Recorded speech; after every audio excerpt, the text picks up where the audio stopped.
nunca ouviu aquela frase? Mesmo preso em uma cadeira de rodas, fulano leva uma vida normal.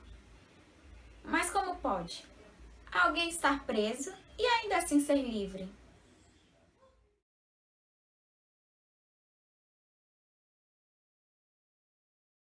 Paula Cerqueira, graduanda em Pedagogia através da Universidade do Estado da Bahia, a UNEB, com formação avançada em inglês pela Minds English School, aqui vou mostrar a vocês o meu relato autobiográfico que desenvolvi durante a minha vida, até hoje, e também escrevi durante a disciplina Educação Inclusiva. Este relato de experiência apresenta e discute as contribuições de uma senhora com deficiência visual e amputação dos 2 membros inferiores, causada pela diabetes, que, segundo a Organização Mundial da Saúde, é uma doença causada pela produção insuficiente ou má absorção de insulina, hormônio que regula a glicose no sangue e garante energia para o organismo. Este artigo tem como objetivo geral mostrar que sua determinação para aprender braille sozinha contribuiu para a minha vida, destacando a importância de que ser deficiente e ser feliz não só é possível, quanto é necessário. Então, para tanto, explora o significado das palavras experiência e sentido. A partir do sujeito da experiência, definido não por sua atividade, mas pela abertura para ser transformado pelo saber, território de passagem, submetido a uma lógica da paixão. Afirma que a vivência se dá na relação entre conhecimento e a vida humana, seja de forma direta ou indireta. Quando criança, eu pouco ouvia falar em deficiência visual. Só me dei conta quando percebia que minha tia, ela precisava que eu chegasse próximo a ela para sentir o quanto estava crescendo e meu corpo estava passando por transformações. Ela me tocava por inteiro, desde os olhos aos dedões do pé. E eu não sabia que, além disso, tocava o meu interior. Passei a ter escolhas incríveis por efeito dela. Eu me sentia muito triste ao pensar que na vida infeliz que ela tinha, após anos sendo portadora de diabetes, precisou amputar os 2 membros inferiores e, de repente, perdeu totalmente a sua visão. Então, precisou andar sobre as cadeiras de rodas. Por outro lado, ela mostrou para todos, e principalmente para ela mesma, que era feliz apesar das deficiências e das suas limitações. Outro fator foi uma frase que tem inclusive no artigo, que serviu como base para eu fazer esse artigo, que se chama Notas sobre a Experiência e Saber de Experiência, de Jorge La Rosa. Lá, Reger destaca, que não fazer uma experiência com algo significa que algo não nos acontece, nos alcança, que nos tomba e nos transforma. Quando falamos em fazer uma experiência, isso não significa precisamente que nós a façamos acontecer. Fazer significa aqui tomar o que nos alcança receptivamente, aceitar à medida que nos submetemos a algo. Fazer uma experiência quer dizer, portanto, deixar-nos abordar em nós próprios pelo que nos interpela, entrando e submetendo-nos a isso. Bom, eu trago no meu artigo que pensar dessa forma é um engano, porque o humano ele tem uma enorme capacidade de adaptar-se de acordo com as suas limitações, que vinculam a sua inteligência, criatividade e determinação, que o tornam capaz de superar qualquer e os mais adversos obstáculos. E quanto às aptidões pessoais, há grande oportunidade de desenvolvê-las conforme o tempo. E todos nós podemos aprender dos outros. Então, assim, muitos deficientes, eles aprendem a lidar bem com sua situação e levam uma vida gratificante. Minha tia, apelidada carinhosamente por Caixinha, ela desenvolveu um tato muito específico. Ela fez dos seus dedos os seus próprios olhos com excelente visão. Eu sempre morei na capital, onde as coisas chegavam muito mais rápido e aconteciam muito mais rápido, mas eu passava as férias na casa da minha avó, junto com a minha família. Então, devido à audição e ao tato, permitiu que essa minha tia aprendesse a ler braille, enriquecer sua mente, a ter uma vida com perspectiva e garantia de sua independência. Ainda assim, para mim era muito confuso como é que alguém tem tal empenho para tirar suas limitações, que popularmente são conhecidas pelo mundo e julgadas. Dois aspectos foram muito importantes para a construção deste artigo. Primeiro, foi pesquisar no dicionário Michaelis que a palavra experiência significa provar, experimentar. E na minha opinião, a experiência é um verdadeiro conhecimento, porque pode ser colocada à prova. E outra questão foi, segundo o filósofo Heidegger, situado num artigo de Bondia, que se chama Notas sobre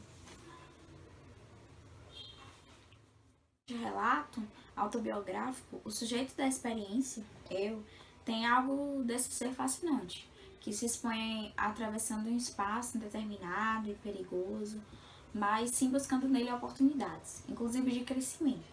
O sujeito da experiência, né, segundo esse filósofo que acabei de citar, ele é um sujeito alcançado, né? Ele não é um sujeito que permanece sempre em pé, ereto, erguido e também seguro de si. Ele não é um sujeito que alcança aquilo que se propõe ou que se pondera daquilo que quer, mas sim ele faz tudo aquilo que a experiência dele se apondera. E o sujeito da experiência também é um sujeito sofredor, que ele também é receptivo, e o seu contrário é que ele é incapaz de dar uma experiência, de ser definido por seu saber, por seu poder e por sua vontade. Então, de fato, a experiência é uma espécie de mediação entre ambos, né? Tanto a pessoa que me fez sentir essa experiência, quanto eu enquanto sujeito. Então, em geral, as pessoas que perdem a maior parte da visão, elas enfrentam tristeza, medo e acham muito difícil aceitar a sua condição. Isso porque, em condições normais, os olhos são nossa principal fonte de informações. Tudo recepcionamos pelos olhos. Importantes recursos, eles foram muito importantes para esse ensino, aprendizagem e essa troca, tais como gravações em áudio, outras tecnologias de informática que auxiliam os cegos a ler. Na época que a tecnologia era bastante limitada, minha outra tia que morava próxima a ela lia a Bíblia e outras publicações para ela uma vez por semana. E quando passava férias por lá, eu também cumpria esse papel. E o que ajudou também foi uma cartilha que servia para ajudar os deficientes visuais a aprender tal escrita criada pelas Testemunhas de Jeová, né? Essa cartilha pertencia às Testemunhas de Jeová. Eu me lembro que a cartilha era composta por 8 lições práticas e tinha o objetivo de satisfazer a curiosidade, tanto dos que tinham a vontade de aprender sobre Deus e que, infelizmente, não podiam ter essa facilidade. Mas então ela uniu as duas coisas, seu grande desejo de aprender sobre Deus e o grande desejo de voltar, né, a enxergar através das suas mãos. Com o passar do tempo, a evolução foi muito tamanha.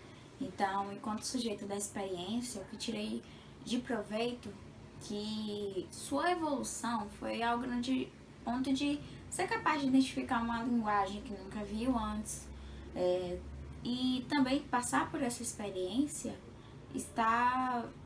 foi muito importante para mim, dentre elas escolher a área profissional da educação. Atualmente eu consigo ensinar outros a ler de forma mais eficaz e também pretendo continuar a prestar esse serviço disponibilizando meu tempo também. Outra coisa que ela me deu um belo exemplo e me fez bem meditar sobre isso é que ela é um exemplo por ser leal, corajosa, determinada e feliz. Acima de tudo, ela estava decidida a colocar os interesses de Deus à frente dos seus, a não se concentrar nas suas limitações, não se enxergar como alguém incapaz e compreender que era deficiente, mas que não precisava se sentir deficiente. Outra questão que eu coloco em destaque no meu artigo é que eu concordo de que os cegos eles enfrentam grandes desafios. Só que vencer esses desafios e manter a alegria de viver, ela prova a capacidade do ser humano de se adaptar e também vencer obstáculos, o que inclui reconhecer suas limitações e até mesmo fazer esforços que habilitem a usufruir no máximo um grande contentamento, satisfação e muita felicidade. Eu lembro que na entrada da cidade tinha uma frase escrita: a palavra convence, mas o exemplo ele arrasta. Então, hoje, anos após a sua morte, toda vez que passo na frente dessa frase, ela faz muito sentido. Isso, assim como ajudou a ter determinação, isso passou para mim. Então, É bom a gente ter esse conceito e pensamento. Por isso que foi a minha grande motivação de escrever. E é, ela também mostrou muitas coisas. Outra coisa é que, inclusive, o real significado de que é possível ter uma vida gratificante, apesar de ser, e ter grande expectativa de uma vida com real esperança, e também não menos importante, por mostrar que ser deficiente, ser feliz, não só é possível, mas também é necessário.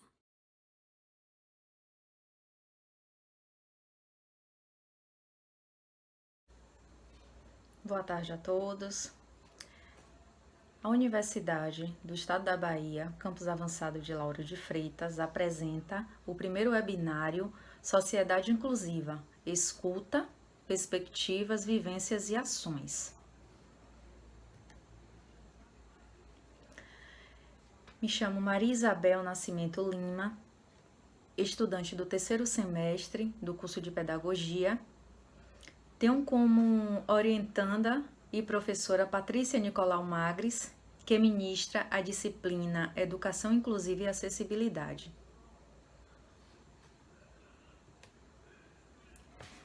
O tema do meu trabalho, ou seja, o tema do meu artigo, é Mãe e Filha, os desafios da educação inclusiva no ensino particular. Segundo a pesquisa produzida pelo Instituto Brasileiro de Direitos de Pessoas com Deficiência, apesar da queda do preconceito em relação a essas pessoas, 73% dos entrevistados com pessoas com deficiências físicas ou intelectuais consideram que os seus direitos não são respeitados. Neste cenário, surgiu o trabalho de pesquisa Mãe e Filha, os desafios da educação inclusiva no ensino particular.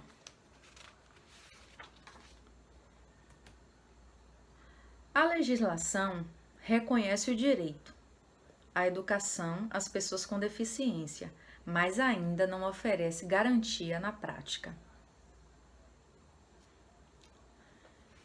Eu conheci Luísa e Ana na igreja. Como tenho uma filha, imaginava que os desafios da inclusão e da aceitação da diversidade seriam situações bem complicadas.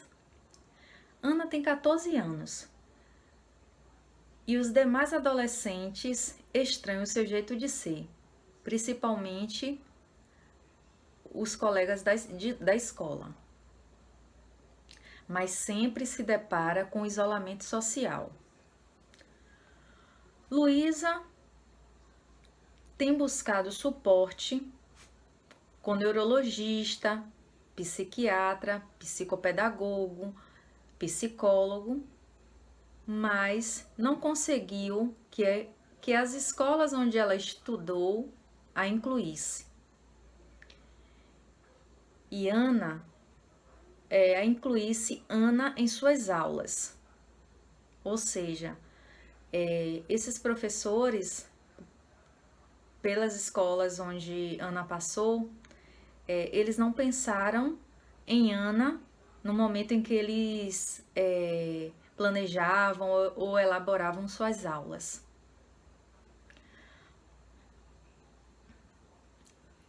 Dessa forma, adequando os conteúdos e metodologia para que ela tenha possibilidade de aprender. Nem avaliações no processo de ensino-aprendizagem de Ana. Luísa acredita no potencial de Ana e acredita que ela poderia ter se desenvolvido mais.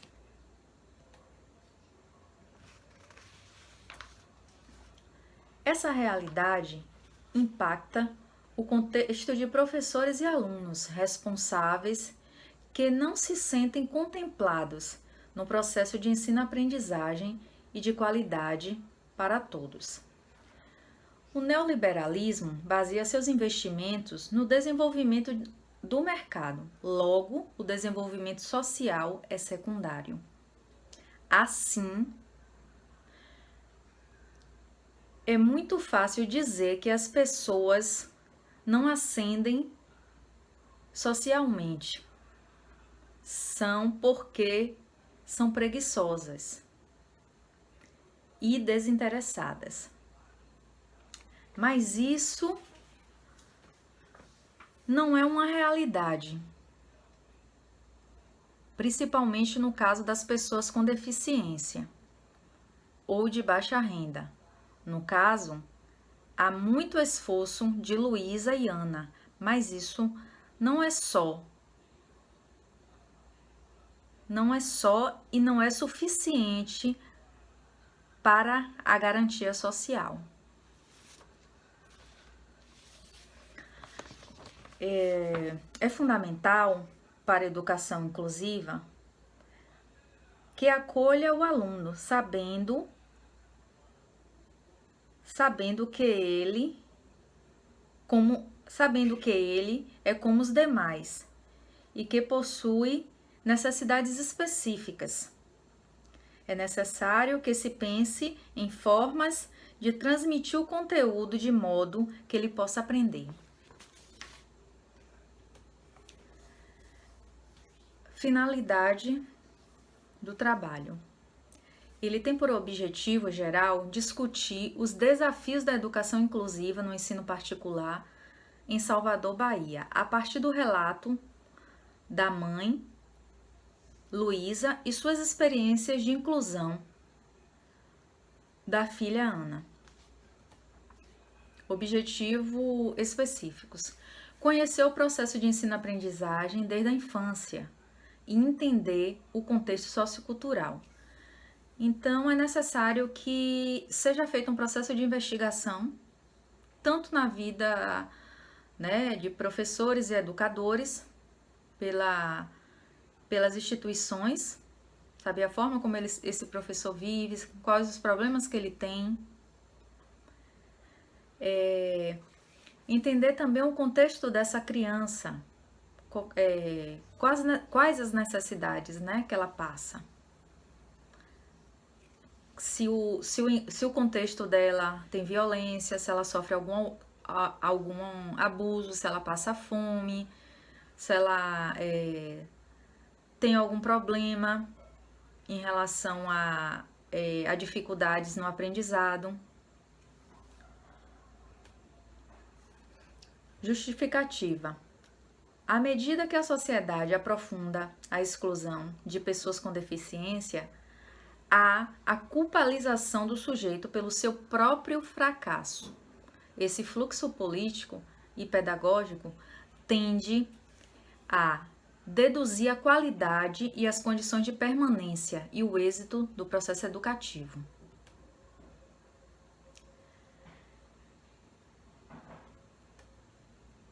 Eu queria deixar uma citação de Mantoan, que eu inclusive citei no meu artigo, que ela, para mim, é muito linda e não existe, eu nunca li uma citação tão linda e tão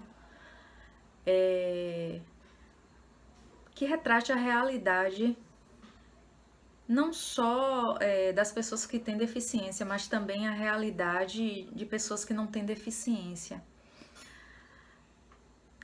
Há diferenças e há igualdades, e nem tudo deve ser igual, nem tudo deve ser diferente. É preciso que tenhamos o direito de ser diferente quando a igualdade nos descaracteriza e o direito de ser iguais quando a diferença nos inferioriza. Assim,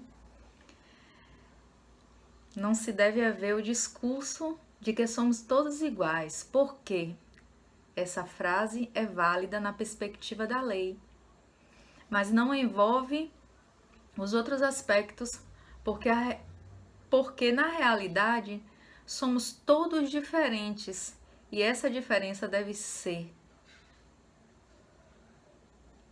Nem todos, somos todos diferentes e essa diferença deve ser não só aceita, mas respeitada e valorizada. Eu queria agradecer aos colegas, aos palestrantes, à professora Patrícia Magres, por esse momento de reflexão na perspectiva da educação inclusiva e em relação à pessoa com deficiência. Porque precisamos conscientizar nossa sociedade e como futuros pedagogos também precisamos trabalhar esses aspectos, porque as pessoas com deficiência, elas estão ocupando seus espaços, elas precisam não só ter seu direito de acesso, mas elas precisam ter total condições de permanência. Obrigado a todos.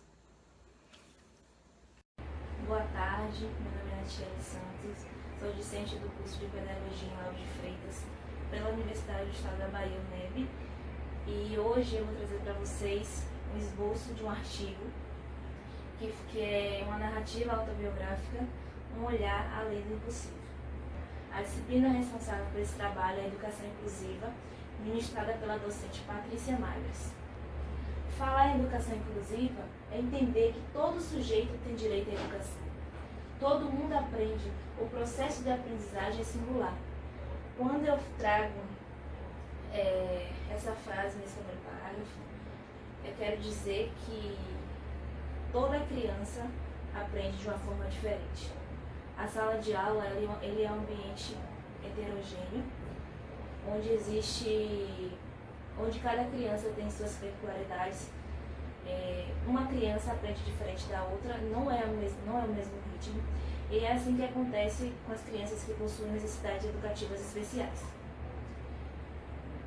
Ela pressupõe a igualdade de oportunidades e a valoração das diferenças humanas, contemplando, assim, as diversidades étnicas, sociais, culturais, intelectuais, físicas, sensoriais e de gênero dos seres humanos. Qual é o objetivo desse meu artigo? O objetivo dessa narrativa autobiográfica é apresentar minha experiência quanto estagiária em uma instituição de ensino privada conhecida. Vale ressaltar que os nomes utilizados no meu trabalho são fictícios para poder preservar a identidade da escola e da criança. Por que eu decidi escrever esse trabalho? Bom, reviver esse momento é lembrar de frustrações, decepções que eu presenciei dentro dessa escola, onde a falta de empatia era algo visível. Levando em conta que Ana Clara ela não conseguia se desenvolver por conta da falta de apoio da escola e da professora regente em sala de aula. Eu era acompanhante pedagógica de uma aluna com síndrome de Down, que tinha 9 anos e que se encontrava no primeiro ano do ensino fundamental. Agora eu vou falar para vocês um pouco sobre o colégio. O Colégio Império está localizado na cidade de Salvador, Bahia. Ele trabalha com o turno matutino, vespertino integral, trabalhando com a educação infantil e o ensino fundamental 1 e 2 e o ensino médio, além dos programas que são ofertados, como programa bilingue, tecnologia educacional, entre outros. A escola é bastante conhecida na cidade de Salvador. Ela conta com equipe pedagógica entre pedagogos, psicólogos, mestres de educação, coordenadores pedagógicos, entre outros. Qual a referência pedagógica que a escola utiliza? O colégio tem como referência a pedagogia socio-interacionista, que é a abordagem desenvolvida pelo filósofo Vygotsky. A teoria socio-interacionista que defende que a aprendizagem é uma atividade conjunta com relações colaborativas, ou seja, é uma atividade que é construída socialmente. O professor está como mediador, mas o aluno ele aprende conforme o meio que ele está inserido. O material e o método utilizado. Eu utilizei a narrativa autobiográfica, que é um tipo de gênero literário que constitui a narrativa de caráter pessoal, e o seu traço mais significativo, que é a inserção do próprio escritor como personagem principal. Qual foi o método utilizado para que a aluna Ana Clara pudesse se desenvolver? Que foi utilizada a parte da ludicidade, com o lado imaginário, as músicas, todas as atividades que eram repassadas para estar fazendo com a aluna, teria que ter a ludicidade inserida. Não adiantava usar o modelo tradicional para que a aluna estivesse fazendo atividade. Eu tinha que usar e abusar da ludicidade, usando a música e o lado imaginário para que ela pudesse estar desenvolvendo essas atividades. E também eu levava os jogos educativos que eram confeccionados por mim e ela dentro da sala de aula, onde ela se mostrava mais interessada, e todas as atividades teriam que estar utilizando contação de história, música, por exemplo.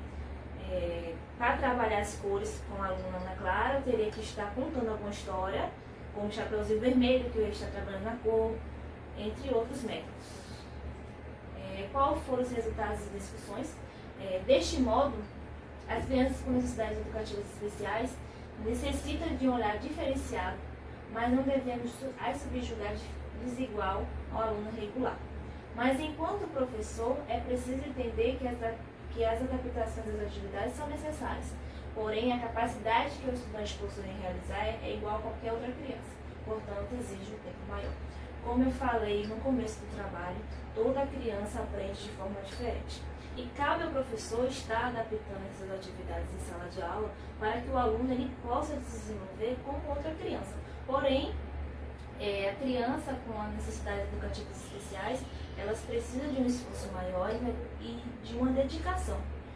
Bom, as minhas considerações finais sobre esse trabalho é que foi importantíssimo para a minha formação enquanto uma futura pedagoga, onde eu pude estar vendo como as crianças com necessidades educativas elas são recebidas nas instituições de ensino. Claro que não são todas, mas a maioria não dão esse suporte que as crianças precisam, tanto a parte pedagógica quanto os professores que estão dentro em sala de aulas e sabem que eles precisam dessa adaptação, e na maioria das vezes não fazem porque eles dizem que o aluno não é capaz de estar desenvolvendo aquela atividade. E algo que deve ser ressaltado é que não existe professor de inclusão. O professor de inclusão é aquele que cria possibilidades para que o aluno possa estar se desenvolvendo assim como outra criança. E aqui eu finalizo meu trabalho. Obrigado pela colaboração e participação de todos. Quero agradecer em especial a professora Patrícia Mares por me possibilitar a escrita desse artigo e pelo apoio de todos os colegas de sala. Gratidão.